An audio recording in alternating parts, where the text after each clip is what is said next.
قضيتنا ديال اليوم غنشوفوا تبادل الزوجات بواحد الطريقه اللي غادي تصدمكم. واحد البنت اللي كانت آية من الجمال اللي غادي تتزوج بواحد الشخص خليجي، وهداك الشيء اللي غادي يكون تابعها وغادي تعيشوا، فراه غادي يكون واحد صدمه كبيره بالنسبه لكم. بلا ما نحرق عليكم تفاصيل القضيه اكثر، قضيه اللي مشوقه، قضيه اللي فيها بزاف ديال الغموض والاثاره، وغادي نشوفوا واحد الحوايج اللي ما غاديش يطيحوا في البال، وقضيه اللي تستحق تكملوها حتى للنهايه. بلا ما نحرق عليكم تفاصيل القضيه اكثر، يلا هم معنا النهايه باش توضح لكم الصوره. وقبل ما نبداو قضيتنا ديال اليوم، معلوكم الا تدعمونا بالضغط على زر لايك والاشتراك في القناه وتفعيل الجرس، ويلا بينا نبداو على بركه الله.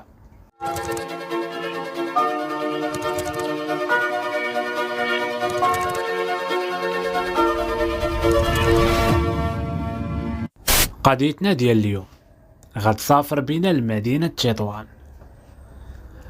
بطلة القصه اللي هي مونيا، اللي كان في العمر ديالها 14 سنه، بنت اللي كانت آية من الجمال لواحد الدرجه اللي ما غاديش تصوروا. بنت اللي كانت بقى صغيره وفاخره كما كنقولوا، يعني لاطاي ديالها كانت كبر من عمرها. اما الجمال ديالها بلا ما نهضروا عليه، جميع المواصفات ديال الجمال كانوا فيها. بنت اللي عينيها كبار وخضرين، وكانوا عندها شفار اللي طوال، شعرها حتى هو طويل وعسلي، يعني كانت جميله لواحد الدرجه اللي بزاف. هادشي اللي خلى هاد البنت هادي عليها العين لواحد الدرجه اللي كثيره. اي واحد كان كيشوف مونيا كيبدا يسول شكون هادي، بنت من، فين كتسكن، وبزاف ديال الناس غاديين يتقدموا باش يخطبوها من عند الاب ديالها رغم صغر السن ديالها. هادشي اللي خلى البنت كبر قبل من الوقت ديالها. يعني كما كتعرفوا بنت اللي طالعه في 14 سنه 15 سنه كتشوف دراري بزاف كيتبعوها، بزاف ديال الناس كيبغيو يتعرفوا عليها يدويو معاها، وحتى من العائله كانوا كيغيروا منها وبزاف. لا بنات الخالات ديالها لا الصديقات كاملين كانت كتلاحظ باللي كيغيروا منها. يعني كما قلت لكم قبل، بنت اللي كانت عليها العين بزاف، وكانوا كيلاحظوا يعني بحال اللي كيطراو واحد الفرزيات بينهم وبين مونيا. يعني كتشوف العائله كامله مهتمه بها، كتعطيها واحد القيمه. هادشي اللي خلى هاد البنت هادي تولي كتفكر ان هاد الراجل اللي خصو يتزوج بها فراه خصو يكون لاباس عليه ويكون زوين بزاف. يعني البنت ولات حاسه براسها، حتى واحد ما بقى كيبان ليها قدامها رغم انها كانت صغيره في لاج. البنت ولات كتصاحب من هاد الوقيته هادي، خرجت مع بزاف ديال الدراري ولاو كيجوها كادوات لي بزاف اللي كانوا كتار وغاليين وساوين الثمن، تليفونات الاخرين، اللبس الغالي، السيكان. ولات كتعرف غير على دراري اللي لاباس عليهم. هادشي اللي خلى العائله ديالها ولاو كيغيروا منها كتر وكتر. كيشوفوا البنت اللي مازال صغيره يلا وصلات ل 17 سنه، وديما التليفونات الاخرين يعني من حد موني غادا وكتكبر وهي كتبان كبر من العمر ديالها. يعني كما كنعرفوا فراه غير الماكياج بوحدو فراه كيكبر البنت. يعني غيكون عندها واحد 16 سنه ولا 17 سنه، الا كثرت غير الماكياج، صوبت شعرها، قدت الحاله، دارت عكار، دارت هادي الى اخره، فراه كتولي تبان كبر من عمرها. يعني الا كان عندها 17 غتبان بحال عندها 19 سنه، عندها 19 غتبان بحال عندها 21. فراه هادشي اللي غادي يوقع مع مونيا. وبزاف ديال الدراري اللي جاو دواو مع الاب ديالها وبغاو يخطبوها. البنت اللي كانت كترفض، غير كتشوف داك الدري ولا كتسول عليه فاش خدام ولا كتبغي تتعرف عليه، كتلقاه ماشي من المستوى ديالها رغم ان العائله ديالهم اللي كانوا على قد الحال. غير هو داك الجمال ديالها وكثرت الهضره وقيل وقال، البنت كبروها كبر من وقتها ولات حاسه بزاف براسها كما قلت لكم. بقات على هاد الحال حتى ولات حتى واحد ما كيقنعها. البنت ما بقاتش باغا تقرا، ولفات الكادوات ولفاتها بارده، كتقول علاش انا غادي نمشي نقرا ونخدم، فرانا واحد البنت اللي زوينه واي واحد غادي يتمناني، فرا اللي بغاني راه هو غادي يصرف عليا، هو غادي يجيب لي كادوات، غادي يجيب لي اللبس، غادي يجيب لي. وفعلا هادشي اللي كان كيوقع معاها. البنت اللي ولات كل مره مع واحد وكتعرف كما قلت لكم غير على الدراري اللي لاباس عليهم، ورغم ذلك كترفض تزوج بشي واحد فيهم. يعني كما كنقولوا غير كتبروفيتي فيهم، كتستغل داك الجمال ديالها وديك الفورمه ديالها، وكتبقى كتنصب على الدراري حتى لواحد النهار اللي غادي تكون معروضه لواحد عيد ميلاد. هذا عيد ميلاد هذا اللي كان في واحد المقهى، كانوا مجموعين الدريات دراري مخلطين فرحانين ناشطين، حتى غادي يكون في هذاك الحفل واحد السيد اللي غادي يكون غير بالصدفه. هذا الولد هذا اللي كان في العمر ديالو 24 سنه، اللي كان الاصل ديالو اماراتي، كان خليجي. هذا الولد كما قلت لكم داك العيد ميلاد اللي كان في واحد القهوه وكان بالضبط لتحت. هذا الخليجي هذا كان مريح في ديك الكافي، وبالصدفه كيسمع الغناء كيسمع لتحت كاين شي حفل، بغى يهبط يشوف شنو واقع. مشى جلس حتى هو ريح بعيد كيشوف الناس عندهم عيد ميلاد بارك ليهم. هذا الولد هذا اللي كان جارع، يعني كما كنقولوا كان مصندل بهذا المعنى، ما كيحشمش نهائيا، رغم انه كان في ديك الكافي بوحدو. قرر باش يهبط ويعرض على راسو لداك الحفل، غير هو غيدير واحد اللوجيست اللي كان زوين، فرا غادي يتكلف ليهم بداك الحفل، وهو اللي غادي يخلص ليهم القهوه، وغادي يجيب لهم بزاف ديال المشروبات، وغادي يدير واحد الطلبات، وغادي يعرض على الناس كاملين. يعني اي واحد كان في داك الحفل ديال العيد ميلاد غادي يخلص ليه كونسوماسيون ديالو، وتعاود معاهم في داك الحفل، بقى كيسول على شكون هي مولات هذا العيد ميلاد، مشى عندها ضحك معها بارك ليها، قال لي انا يعني الهديه اللي غادي نعطيك هو انا اللي غادي نتكلف بالخلاص ديال هذا الشيء هذا، وجاب لهم كاملين المشروبات، بقى كيضحك معاهم. هذا الولد هذا اللي كان من الاول كيتبين انه لاباس عليه، ماشي غير حيت خليجي، يعني بزاف ديال الحوايج والتصرفات ديالو اللي كيخليوه يبان عنده واحد الهبه، كيبان السيد بخير لاباسون عليه. هادشي اللي غادي يلفت الانتباه ديال مونيا، واخا انها كدير راسها ما مسوقاش، بقات كتشوف فيه ورده معاه البال، بحكم انها ولاو عزيز عليها الدراري اللي لاباس عليهم، وكان الامنيه ديالها هي تتعرف على شي راجل اللي لاباس عليه لواحد الدرجه اللي كبيره، ويكون هو الرجل المناسب ديالها وتزوج به. هاد السيد هذا غادي تعجبو مونيا، وغادي يبدا كيتقرب منها. في الاول غادي يبدا كيسولها شنو سميتك، بقى كيتعرف عليها، واش معروضه حتى انت لهذا الحفل، شويه جلس حداها وبقى كيتعرف عليها، ولقاها ما كتعرفش بزاف ديال الناس تم. الصديقه اللي كان عندها عيد ميلاد هي اللي عارضه عليها، وباقي الناس اللي معروضين فراه ما كتعرف حتى واحد فيهم، فراه كانت غير صديقه ديال الصغر ديال البنت اللي عندها عيد ميلاد. هنايا جاتو فرصه اللي مناسبه، البنت اللي جالسه بعيده غير هي مونيا كانت عليها العين بزاف داك الحفل، بزاف ديال الدراري كانوا باغيين يتقربوا منها وما زعموش عليها، حتى غادي يجي هذا الخليجي وغادي يتجرأ وغادي يديها ليهم كاملين. بقى جالس كيدوي معاها كيديو كيجيبوا في الهضره، في الاخر غادي ياخذ من عندها الرقم ديال التليفون ديالها. مونيا الرقم ديال التليفون ديالها راه ما كانتش كتعطيه لاي واحد، بزاف ديال الدراري كيبغيو يتقربوا منها، وفي داك الحفل كذلك بزاف بغاو يتقربوا منها وما عطاتهمش فرصه نهائيا. بنت اللي كتبان من الشوفه الاولى فيها العياقه وبزاف، وكما كتعرفوا الدراري قد ما كان ديك البنت كتبان ليه ساهله، قد ما الاحتماليه ديال يتصار عليها ولا يزعم عليها كتكون كبر، وقد ما البنت كتبان داخله سوق راسها ولا كتبان فيها العياقه، فراه ما كيقدرش يتقرب منها بسهوله. هادشي اللي غادي يوقع مع مونيا، حتى غادي يجي هاد الولد اللي كان الاسم ديالو حسام، اللي كان اماراتي الجنسيه، بقى كيدوي معاها كيتقرب منها، خدم عندها رقم ديال التليفون. غير هي مونيا غتقول ليه انا راه ما عنديش مع داك الدخول والخروج، الا كنتي باغيني فاجي لدارنا، انا راه ما غاديش نقدر نخرج معاك. هنا غادي يقول لها بلي انا فراه غير مده قصيره وغادي نمشي، يعني عنده واحد ال5 ايام في المغرب، ودوز منها 4 ايام وبقى ليه غير نهار وغادي يمشي.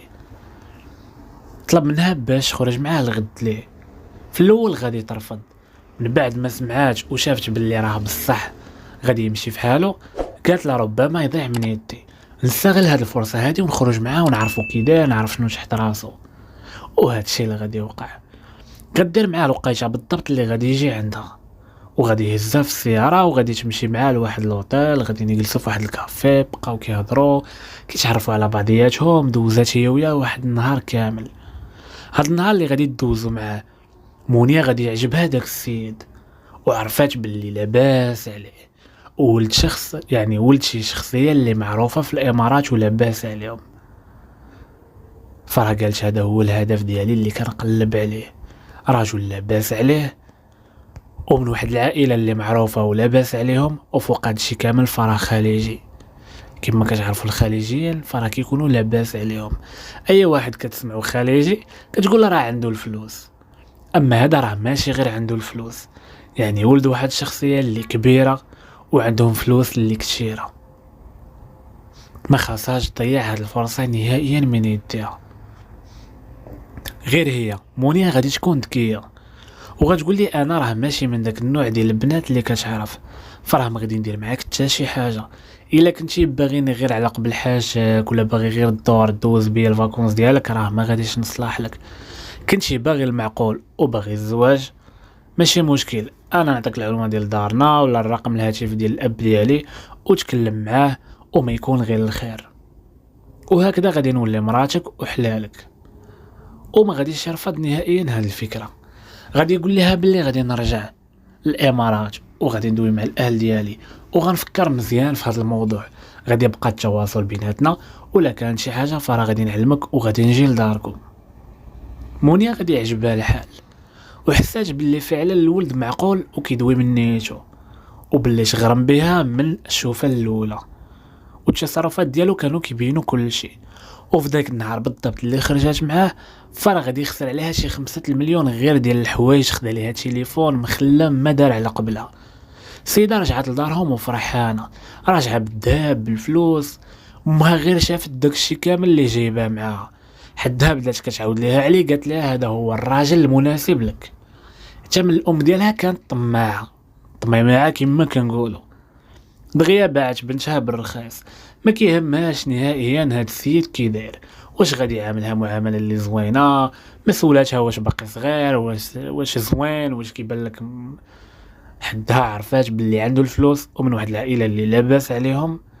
قالت لها هاد السيد هذا ما تفارقيش معاه وشوفي كيفاش ديري حتى ياخذك. نفس الافكار اللي كانوا عند مونيا. هنا خاصها تبدا تقرب منه بزاف باش تبقى دايره خاتم بين يديها باش كاع ما يخوي بها ويجي لدارهم في اقرب وقيته.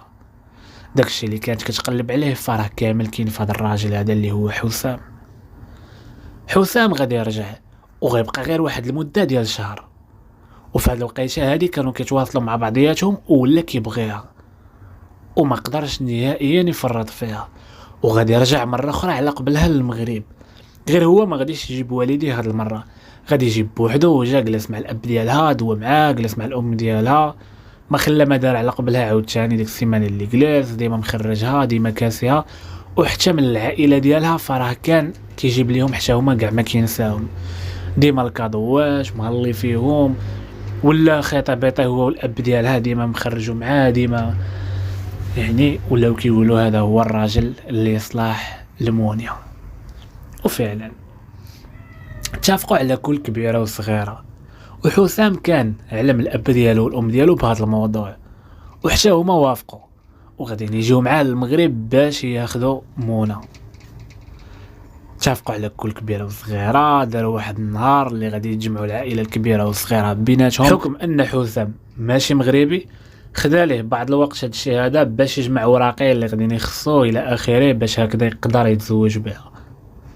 وفعلا من بعد ما جمع الوراق اللي غادي يخصوه رجع للمغرب هو وعائلته، وداروا واحد الحفل اللي كان كبير، يعني العرس ديالهم فرحوا بنهارهم. وهكذا مريم مونيا غادي تقول لها الام ديالها قبل هاد الشيء كامل من بعد ما يسالي العرس تافقي معاه فين غادي يعيشك. الا كان غادي يديك مع الامارات وغادي تستقري تما فرح فيما مشى رجلك برجلو، يعني ما يخليكش هنايا ويبقى هو يمشي تم، غادي يديك معاه ضروري. واي بلاد بغى يمشي لها بحكم انه كان كيسافر بزاف على حساب العمل ديالو، كل مره في مدينه، عفوا كل مره في بلاد. الا كان غادي لشي بلاد فراه شرطي عليه ضروري يديك معاه، باش هكذا ما تقدر تقرب منه حتى شي وحده.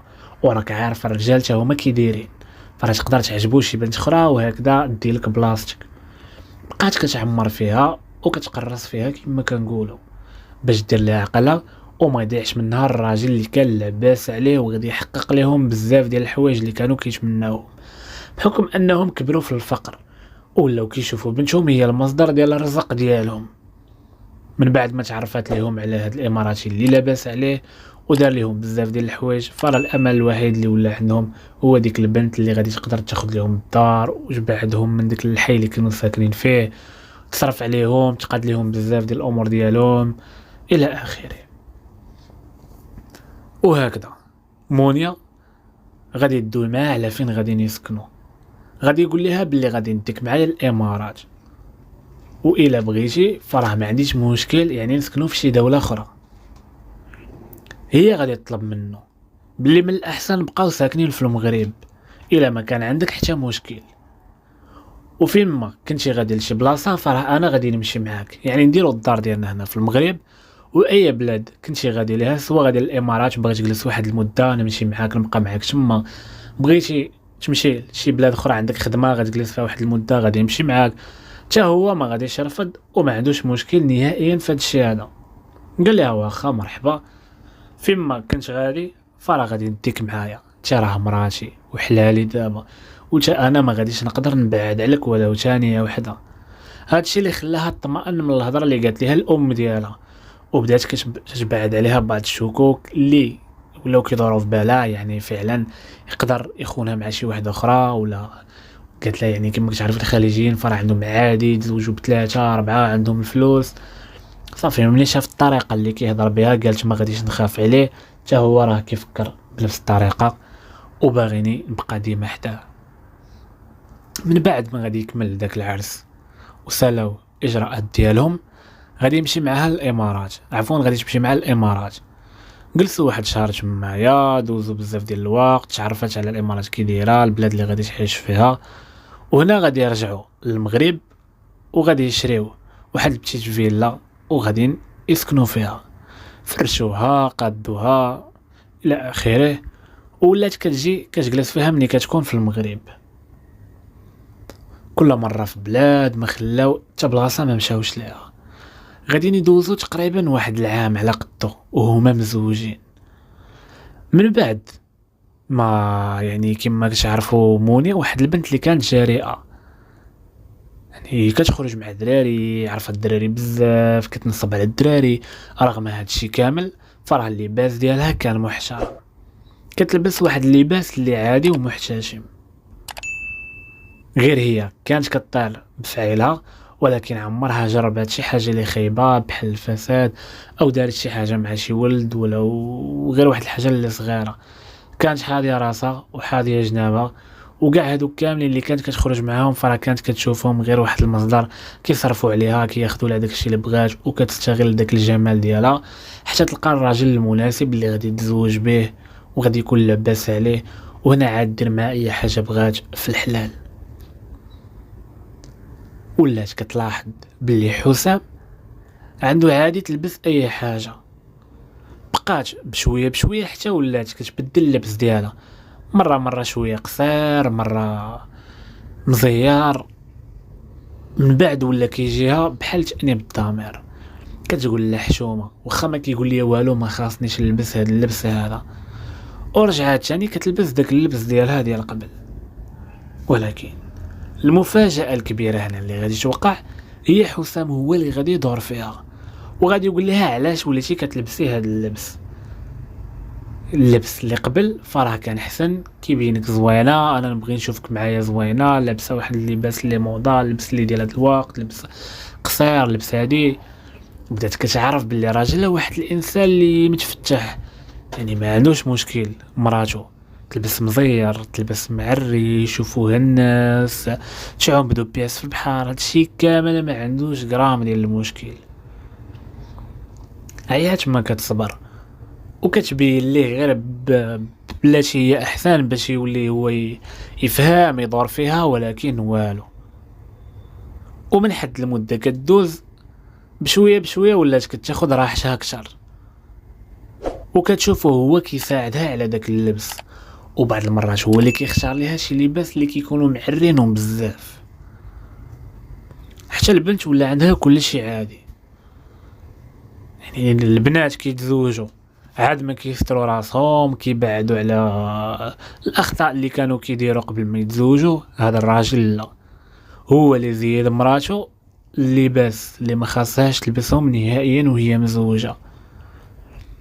بشويه بشويه ولا كيجي هذاك اللبس عادي، كيخرجوا وياها شويه ولاو كيخرجوا يسهروا، غير هما ما كيمشيوش لشي بواط ولا شي حاجه بحال هكذا، غير بلايص زوينين كلاس كيريحوا كيجيو معطلين للدار.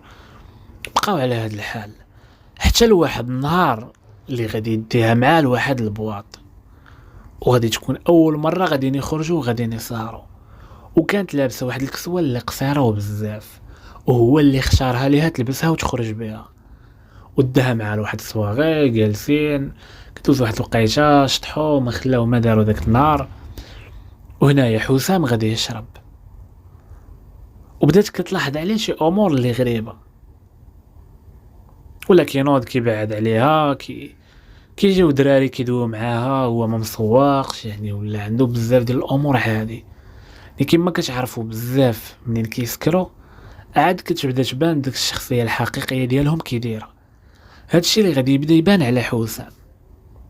ومونيا بدات كتلاحظ بلي راجلها بحال ديوتي، بحال اللي ما مسوقش ليها، بحال اللي هو كيبغي يشوفها مع رجال اخرين، كيبغي يشوفها عريانه والناس كيشوفوا فيها وحاضينها والرجال كيزهاو عليها كما كنقولوا.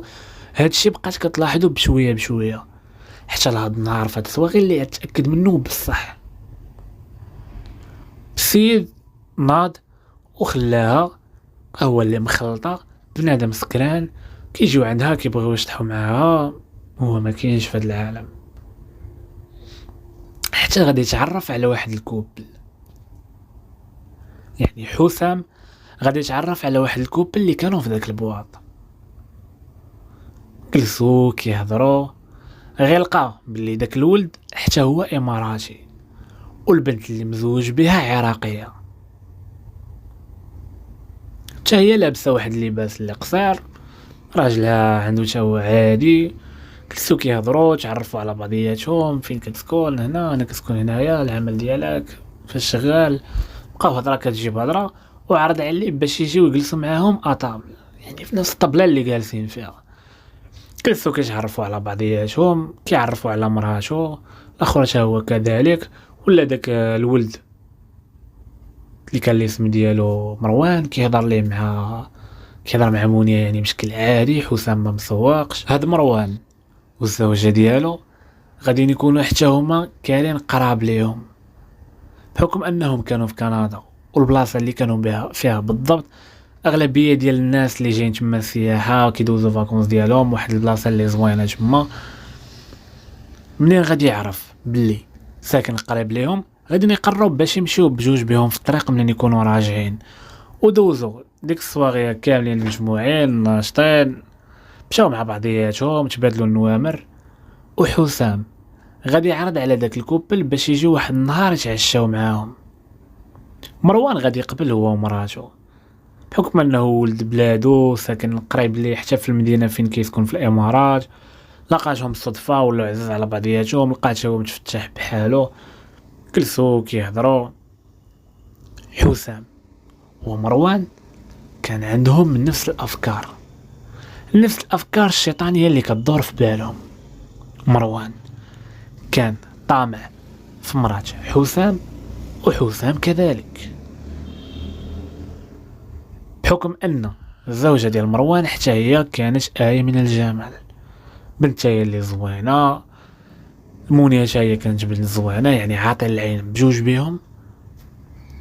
وبداو كيدوروا في بالهم واحد الافكار اللي خايبه. مروان غادي يبدا كيقترح على حسام واحد الخطط اللي فايق مطبقهم ودايرهم مع بزاف ديال لي كوبل وكانوا زوينين وتجربه مزيانه بالنسبه ليه هو.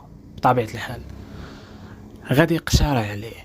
هو في الاول ما غاديش يكون كاقتراح، غير بقى كيعاود ليه على كاينين بزاف ديال الناس اللي تعرف عليهم في هذه المنطقه، يعني فين كاينين كيديروا تبادل الزوجات، ودارهم مع جوج ديال لي كوبل في ديك المنطقه بالضبط اللي كانوا كارين فيها، وبلي هاد التجربه كانت مزيانه بالنسبه ليه. وسبق دارها مره اخرى في الامارات مع شي واحد، وغادي يقترح عليه الا بغيتي ديرها فراه تجربه زوينه. الا كنتي مليتي العلاقه الزوجيه ديالك ونفس الحاجه كتبقى تعاود، فراه هاد الفكره هادي مزيانه، واحد الشعور اللي زوين، غتجرب واحد التجربه اللي واعره.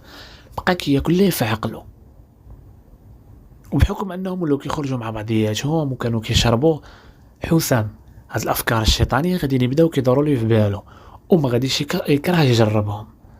المشكل اللي عنده فراه هو مونيا اللي مستحيل تقبل ليه بهاد الافكار، العكس ديال مرات حسام عفوا مروان اللي فاش مجربه هاد الشيء هذا وعندها كل شيء عادي.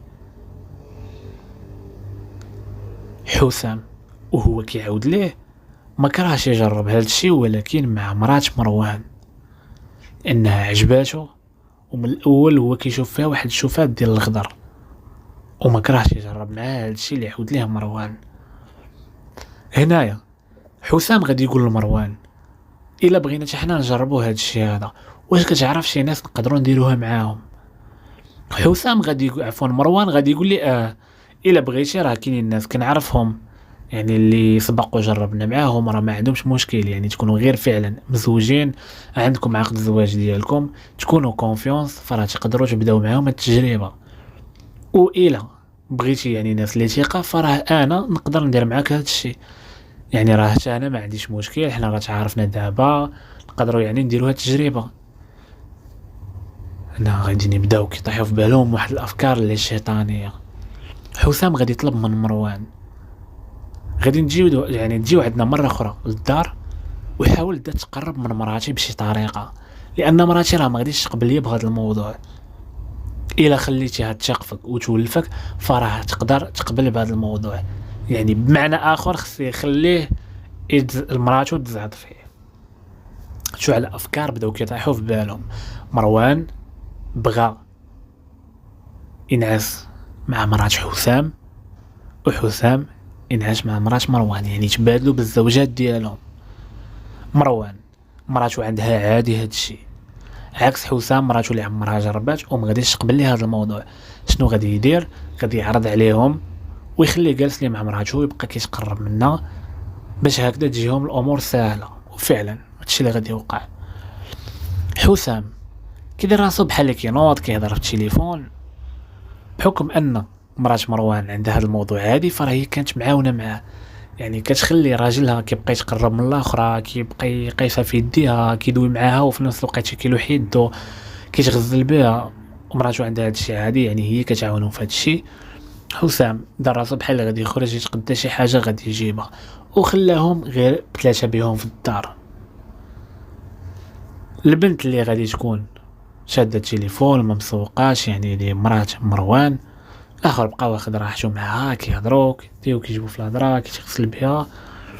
وحتى من الزوجه ديال حسام مني ولات كتلاحظ بلي هاد الشيء عنده عادي، هو كيبغيها تلبس هاد اللبس، بدات كتلاحظ بلي هو ديوتي، ولات كتقول بلي راه عادي انا ندير اي حاجه، يعني هو ولف هاد الشيء. وكان عندها بعض الشكوك بلي راجلها فراه عنده شي قصه ورا هاد الكوبل هادو، او باغي يوصل ليها شي ميساج. من التصرفات ديالو ولات كتلاحظ شي حوايج اللي غراب، بحكم انها كانت بنت اللي ذكيه وماشي بالدارهم وعمرها خرجات، فراه مدوزات حراميات من الصغر، يعني عارفه شنو كدير وحافظه صوارها بهذا المعنى، وغادي دير راسها غير مكلخه وغتمشي معاه على الخطه اللي باغي، حتى غادي يجي عندها وغادي يجيها من الاخر. هنايا غادي يبقى كيسولها كي جاك مروان، كتقول لي بحالاش، يعني الشخصيه ديالو واش ظريف عجبك، بقى كيقلقل فيها بهذه الطريقه. هادشي اللي غادي يخليها تقول لي شوف حسام راني كنعرفك مزيان وحاسه بك باغي توصل ليا شي حاجه وحشمان مني، الا عندك شي حاجه مخبيها فراه الصراحه زوينه، صارحني بهذا الموضوع، وإلا كان باستطاعتي فراه غادي نمشي معاك على داك الشيء ديالك.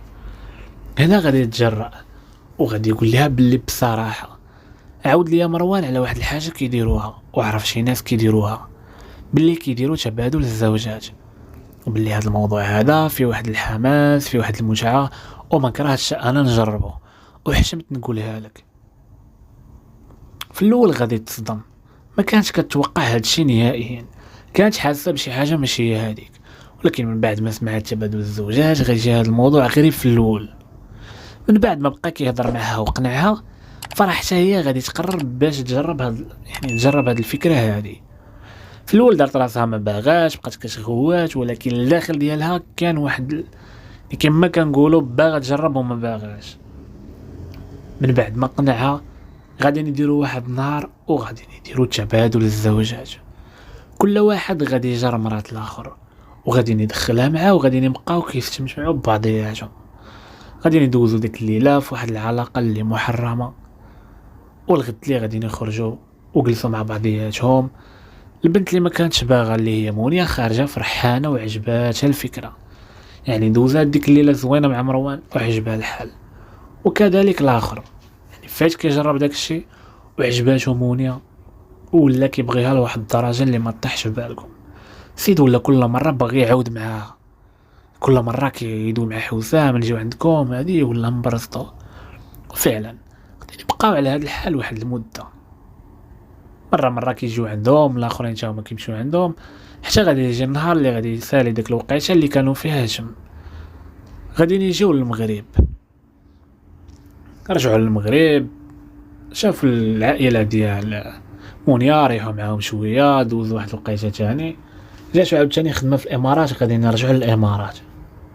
هنايا مروان غادي يكون تا هو في الامارات، وغادي يتصل بحسام، وغادي يقول ليه باللي راه بغينا نتشاوفوا نديروا عاوتاني يعني نفس البروغرام اللي فين كيديروا الى اخره. هنايا حسام غادي يرفض هاد الفكره هذه، بحال اللي جات غير واحد التجربه دوزها. السيد كان شراب، يعني دوز واحد الفاكونس تما، جرب واحد الحوايج، بدا كيتنادم مع الحال، ورجع بدا كيغير على مراته شويه، رغم انه باقي عنده عادي داك اللبس، باقي عنده عادي بزاف ديال الحوايج، ولكن ما بقاش باغي يدير داك تبادل الزوجات. العكس ديال مونيا اللي بقاش عندها النمره ديالو، وبقاو كيهضروا مع بعضياتهم. مروان غادي يقرر باش يتلاقى هو ومونيا بالاخبار حسام، وفعلا غادي ندير واحد النهار اللي غادي تمشي لعندو. حسام كان خدام، مشات عندو، دوز واحد الوقيته، داروا نفس الحاجه، داروا ديك العلاقه المحرمه اللي بيناتهم، يعني بحال اللي غدراتو. ديك المره الاولى فاش داروا التبادل فراه كان بالموافقه ديالو هو اللي قبل هادشي. بقاو على هاد الحال، مره ملي كتكون في الامارات، هو في الامارات كتمشي لعندو، حتى لواحد النهار اللي غادي تكون داخله كدوز،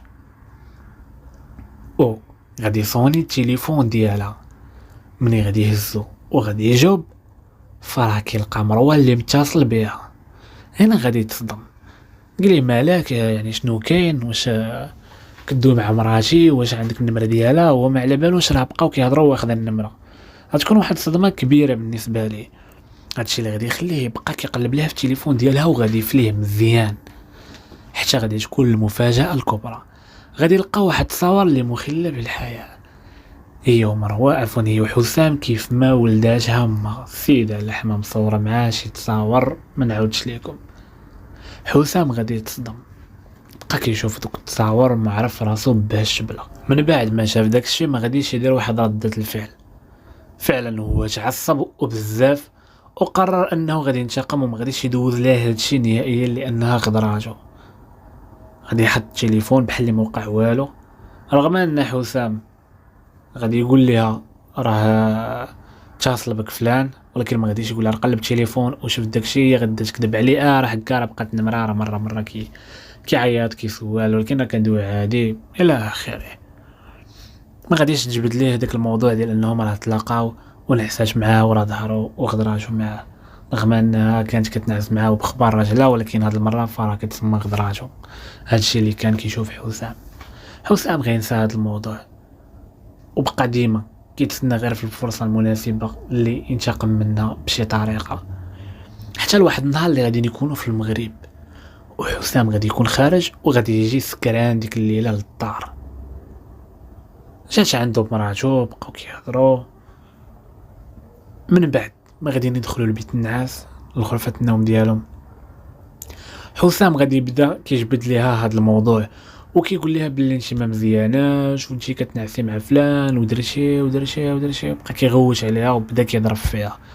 هي ما غاديش تصبر وغادي تبدا مضاربه معاه، كتعافر هي وياه. هادشي اللي خلاه غادي يجبد واحد الموس اللي كان ديالو تحت منه، وكانت النيه ديالو من الاول جاي باش يصفيها لها.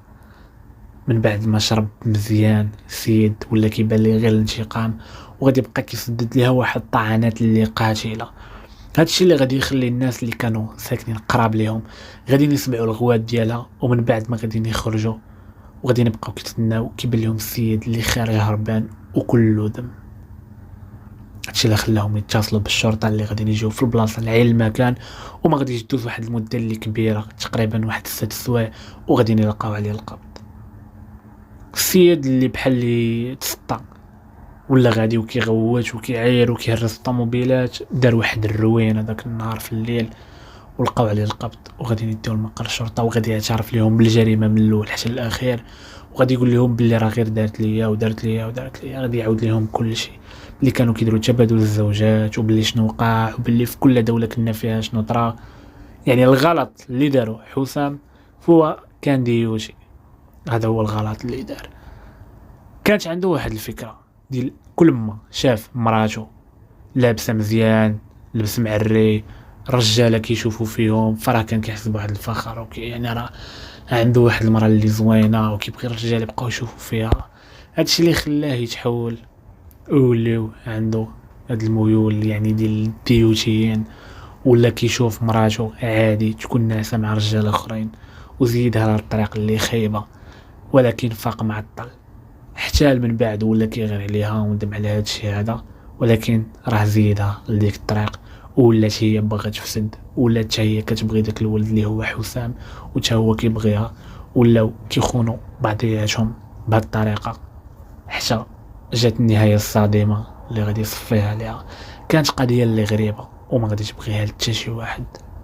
كيف ما شو البنت اللي كانت آية من الجمال، وكانت عارفه شنو كدير رغم انها كتخرج مع بزاف ديال الدراري، وكانت عينيها غير في الفلوس، وباغا شي راجل اللي لاباس عليه وتكمل معاه حياتها. هادشي هذا كيبقى من حقها، على الاقل بعدا راه تزوجات بيه وكان راجلها في الحلال. غير هو الغلط الكبير اللي طاحت فيه هو انها تبعت الفلوس وتعماو ليها عينيها، وفوق هادشي كامل خلات راجلها خرجها لواحد الطريق اللي خايبه. البنت ولا عندها كل شيء عادي. في الاول ما كانتش كتلبس اللباس اللي قصير، راجلها بقى بشويه بشويه ولا كيبغي يشوفها تلبس داك اللبس اللي قصير. كان عنده واحد الميول اللي غريب واللي هو كان ديوتي، وكيبغي يشوف مراته مع رجال اخرين، كيبغي يشوفها مع الريا، وبقى كيزيدها بشويه بشويه حتى ردها على الذوق ديالو وعلى الشوفه اللي بغى يشوفها فيها. وهكذا قدر يخرج عليها، وهي اللي عوناته ومشات معاه في الطريق. كتشوف ان السيد يعني كيفكر بديك الطريقه كانت تقدر تحبسه من الاول وتقول لي هادشي راه ماشي ديالي وما غاديش نقدر ندير هادشي. اما السيده تعماو ليها عينيها بالفلوس، وكان كيطمعها واي حاجه بغاتها كيعطيها ليها. هادشي اللي خلاها ما طرفتش ليها هاد الافكار ديالو، وفي الاخير ولا تجيبها غير في راسها وجابتها غير في صحتها، ولا مصفيها ليها بالطريقه الوحشيه. وداك الزواج وهادشي كامل اللي كانت كتخمم ليه، وراجل اللي لاباس عليه واللي بغاتها ويعيشها في قصار، هادشي كامل راه وصلات ليه. وفي الاخر النهايه ديالها ما غاديش يبغيها حتى شي واحد، يعني الطمع في الاخر النهايه ديالو كانت كارثيه. بلا ما نزيدو نطولوا عليكم اكثر، كانت هذه هي قضيتنا ديال اليوم. كنظن باللي وضحت لكم الصوره، وما تنساوش تدعمونا بالضغط على زر لايك مع الاشتراك في القناه وتفعيل الجرس. وما تنساوش تفعلوا الجرس باش توصلوا بالقضايا اللي جايين. القضيه اللي غتكون ورا هذا الفيديو واحد القصه اللي غادي تصدمكم، اللي غادي نشوفوا واحد الابن اللي غادي يصفيها الاب والام ديالو، وهذا الشيء كامل هو ان والديه كانوا واحد المفسدين من الدرجه الاولى، وتا هما كانوا كيديروا تبادل الزوجات وكيدخلوا الاصدقاء ديالهم للفيلا، كانوا كيسكروا كيتبادلوا الزوجات وكيديروا واحد الامور اللي غريبه. وهاد القضيه هذه اللي فيها واحد الاسرار اللي غادي تكون صادمه بالنسبه لكم. هاد القضيه هذه غادي تلقاوها حتى هي في القناه من هنا ان شاء الله لواحد النهار ولا يومين، غتكون هي القضيه اللي غتحط ورا هاد لا فيديو. هادشي علاش ما تنساوش تخليو لينا الاشتراك في القناه وتفعيل الجرس باش تكونوا نتوما الاولين اللي غتوصلوا بالقضايا ديالنا. يلا نودعوكم على بركه الله.